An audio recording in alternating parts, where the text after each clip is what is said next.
আসসালামু আলাইকুম। জীবনে আমরা কত বড় বড় সিদ্ধান্ত নিই, তাই না? কিন্তু জীবনসঙ্গী বেছে নেওয়ার চেয়ে গুরুত্বপূর্ণ সিদ্ধান্ত বোধহয় আর একটাও হয় না। তো আজকের এই আলোচনায় আমরা ইসলামের আলোকে দেখব কিভাবে এই বিশাল সিদ্ধান্তটা আরও একটু সহজ আর সুন্দরভাবে নেওয়া যায়। এই প্রশ্নটা মনে হয় আমাদের সবার মনেই কোনো না কোনো সময় আসে। আমি কি সঠিক মানুষটিকে বিয়ে করছি? এটা একটা ইউনিভার্সাল প্রশ্ন, আর আজ আমরা এর উত্তর খোঁজার চেষ্টা করব। তো আমাদের আজকের যাত্রাটা কেমন হবে? প্রথমেই আমরা দেখব নবীর দেখানো পথ, তারপর 4টি গুরুত্বপূর্ণ লক্ষ্য নিয়ে কথা বলবো যা একজন সঠিক জীবনসঙ্গী খুঁজে পেতে অনেক সাহায্য করবে। যেমন দয়া এবং সহানুভূতি, জীবনের লক্ষ্যগুলো মিলছে কিনা, প্রত্যাশাগুলো বাস্তবসম্মত কিনা, আর শেষে একটা ভারসাম্যপূর্ণ দৃষ্টিভঙ্গি। তাহলে শুরু করা যাক কোথা থেকে। ইসলামের দৃষ্টিতে সঠিক পথনির্দেশনার জন্য তো আমাদের নবী হজরত মোহাম্মদ সাল্লাল্লাহু আলাইহি ওয়াসাল্লামের আদর্শের দিকেই তাকাতে হবে। তিনি শুধু একজন নবীই ছিলেন না, তিনি ছিলেন ভালোবাসায় ভরা, বিনয়ী এবং খুব সহানুভূতিশীল একজন স্বামী। পুরুষদের জন্য নবীজি সাল্লাল্লাহু আলাইহি সাল্লামের এই হাদিসটা কিন্তু একটা কমপ্লিট রোডম্যাপ। এখানে 4টি গুণের কথা বলা হয়েছে, কিন্তু সবার উপরে রাখা হয়েছে দিন বা ধার্মিকতাকে। এখন দিন মানে শুধু নিয়মকানুন না, এর মানে হলো চরিত্র, মূল্যবোধ, জীবন নিয়ে চিন্তাভাবনা। আসল কথা হলো এটা একটা সম্পর্কের মূল ভিত্তি। নবীজির এই নির্দেশনা আর আজকের দুনিয়ার বাস্তবতা, এই দুটোকে মিলিয়ে আমরা মোটামুটি 4টি মূল লক্ষণ চিহ্নিত করতে পারি, যা একজন সম্ভাব্য সঙ্গীর মধ্যে খুঁজে দেখা উচিত। চলুন এক এক করে দেখা যাক। সবার প্রথমে আর সবচেয়ে গুরুত্বপূর্ণ যে লক্ষণটা, সেটা হলো দয়া ও সহানুভূতি। এটা কিন্তু একজন মানুষের আসল পরিচয়।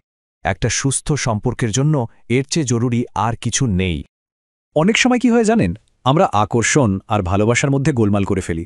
প্রথম দেখায় যা হয় সেটা তো শুধু আকর্ষণ, হয়তো বেশি দিন থাকবেও না। কিন্তু আসল ভালোবাসা, সেটা তো তৈরি হয় সময় দিয়ে, মায়া দিয়ে, যত্ন দিয়ে। আর এটাই একটা সম্পর্ককে সারা জীবনের জন্য টিকিয়ে রাখে। তাই এখন নিজেকে প্রশ্ন করার পালা, যার সাথে জীবন জড়ানোর কথা ভাবা হচ্ছে সে কি শুধু নিজেকে নিয়েই ভাবে, নাকি অন্যের কষ্টটাও বুঝতে পারে? তার চলাফেরা, কথাবার্তা একটু লক্ষ্য করুন। অন্য কেউ বিপদে পড়লে সে কি এগিয়ে আসে? এই ছোট ছোট জিনিসগুলোই কিন্তু তার ভেতরের মানুষটাকে সামনে নিয়ে আসবে। এবার আসা যাক 2 নম্বর লক্ষণে, আর তা হল জীবনের লক্ষ্য ও উদ্দেশ্যের মিল থাকা।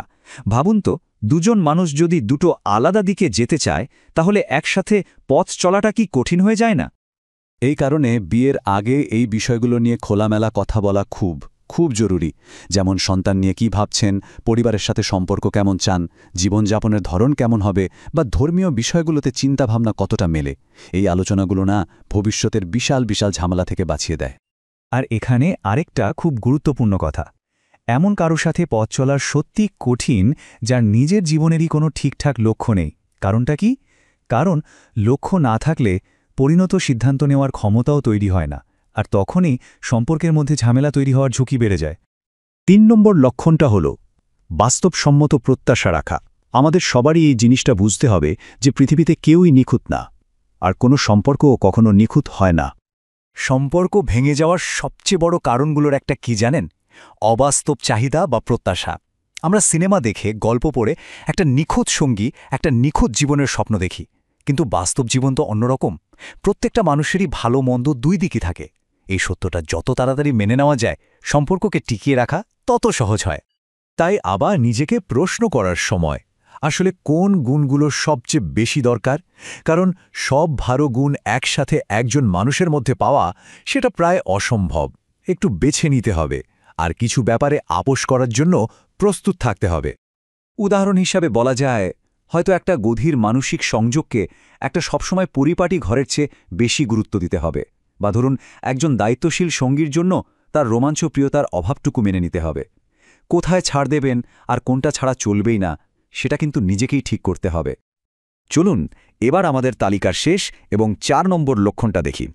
এটা হচ্ছে বাহ্যিক সৌন্দর্যের প্রতি একটা ভারসাম্যপূর্ণ দৃষ্টিভঙ্গি রাখা আর সঙ্গীর অপূর্ণতাগুলোকে মেনে নেওয়া। একটা চমৎকার উপমা আছে ব্যাপারে। শারীরিক আকর্ষণটা হচ্ছে একটা কেকের উপরের আইসিং বা সজ্জার মতো। হ্যাঁ, এটা দেখতে সুন্দর লাগে, কিন্তু এটাই তো আসল কেক না, তাই না? আকর্ষণ থাকাটা স্বাভাবিক, দরকারিও বটে, কিন্তু এটা কখনো একটা সম্পর্কের মূল ভিত্তি হতে পারে না। তাহলে আসল ভিত্তিটা কি? ওই আসল কেকটা কি দিয়ে তৈরি? এগুলো দিয়ে পারস্পরিক সম্মান, সহানুভূতি, মায়া মমতা এবং আসল খাঁটি ভালোবাসা। এই জিনিসগুলোই একটা সম্পর্ককে শক্তপোক্ত করে।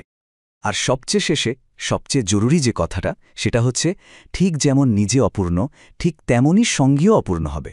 নিজের সীমাবদ্ধতাগুলোকে বুঝতে হবে আর অন্যের অপূর্ণতাকে মেনে নেওয়ার মানসিকতা তৈরি করতে হবে। একটা সফল সম্পর্কের শুরু কিন্তু এখান থেকেই হয়।